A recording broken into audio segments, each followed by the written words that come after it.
नमस्कार दोस्तों, मसाला पॉपकॉर्न में आपका स्वागत है। आज हम आपके लिए एक नई रहस्यमयी और रोमांचक फिल्म लेकर आए हैं जिसका नाम है द सब्सटेंस। ये एक ऐसी फिल्म है जो साइकोलॉजिकल थ्रिलर और हॉरर के साथ इंसान की सीमाओं को चुनौती देती है। इसका निर्देशन किया है कोराली फारजेट ने और फिल्म हमें एना की डार्क जर्नी से रूबरू करवाती है। तो चलिए बिना किसी देरी के कहानी में डुबकी लगाते हैं और समझते हैं कि कैसे एक अमीर और पावरफुल बिजनेस वुमन की लाइफ में अचानक बदलाव आना शुरू हो जाता है। कहानी की शुरुआत होती है एना नाम की एक महिला से। एना एक सक्सेसफुल बिजनेस वुमन है जो एक बड़ी मल्टीनेशनल कंपनी की मालिक है। उसके पास दौलत, शोहरत और सब कुछ है, लेकिन फिर भी वो अंदर से खाली और अकेला महसूस करती है। उसके पास दुनिया की हर चीज है, लेकिन उसके दिल में एक अजीब सा खालीपन है।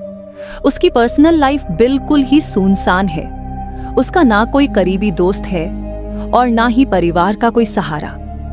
हर दिन वो एक जैसी रूटीन लाइफ जी रही है जिसमें रोमांच और उत्साह की कमी है। उसकी जिंदगी में कुछ अलग करने का एहसास होता है और इस दौरान उसे एक अजीब सी चीज के बारे में पता चलता है, द सस्टेंस। इस सस्टेंस के बारे में कहा जाता है कि ये उसके जीवन को पूरी तरह बदल सकता है। एना की दिलचस्पी इस सब्सटेंस के बारे में बढ़ती जाती है। उसके दोस्तों और साथियों ने भी इस प्रोडक्ट के बारे में सुना है, लेकिन कोई भी इसके बारे में ज्यादा जानकारी नहीं दे पाता। उसके मन में बार बार ये सवाल उठता है कि ये सब्सटेंस आखिर है क्या, और क्या सच में इसका इफेक्ट इतना ताकतवर है। कुछ समय बाद एक रात उसे इस सब्सटेंस के एक डीलर का नंबर मिल जाता है। डीलर उसे आश्वासन देता है कि ये प्रोडक्ट उसके जीवन को पूरी तरह से बदल देगा, उसकी जिंदगी की खालीपन को भर देगा, उसके अंदर नई एनर्जी और नए अनुभवों का संचार करेगा। एना सब्सटेंस को ट्राई करने का फैसला करती है। वो इसके इफेक्ट्स को लेकर बेहद उत्सुक है। पहली बार इस सब्सटेंस को लेने के बाद उसे कुछ समय तक तो कुछ महसूस नहीं होता, लेकिन जैसे ही सब्सटेंस का असर शुरू होता है, उसकी जिंदगी में अचानक बदलाव आना शुरू हो जाते हैं। सब्सटेंस के पहले अनुभव के दौरान एना को खुद में अचानक एक नई एनर्जी का एहसास होता है। उसे लगता है कि उसके अंदर एक नई शक्ति का जन्म हो रहा है। वो पहले से ज्यादा कॉन्फिडेंट और पावरफुल महसूस करने लगती है। उसे ऐसा लगता है जैसे उसकी सेंस बढ़ गई है और हर चीज को पहले से ज्यादा गहराई से समझने लगी है। जैसे जैसे एना इस सब्सटेंस का प्रयोग जारी रखती है, वो अपनी बॉडी में और बदलाव महसूस करने लगती है। उसकी स्किन में बदलाव आने लगते हैं। कभी उसका रंग हल्का सा बदल जाता है, तो कभी उसे ऐसा महसूस होता है कि उसकी स्किन बहुत सेंसिटिव हो गई है।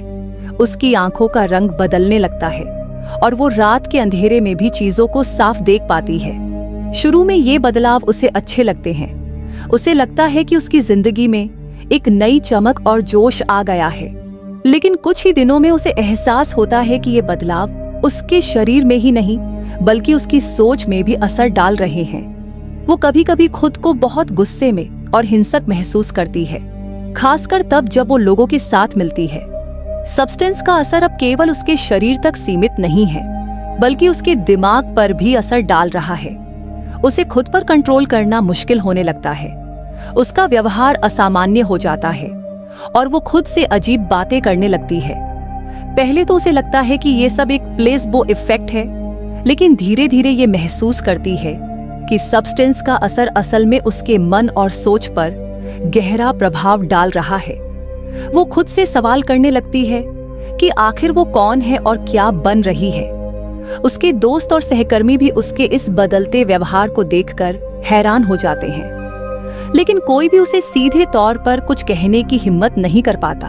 एक रात एना को एक अजीब सा सपना आता है जिसमें वो खुद को बहुत ही डरावने और भयानक रूप में देखती है।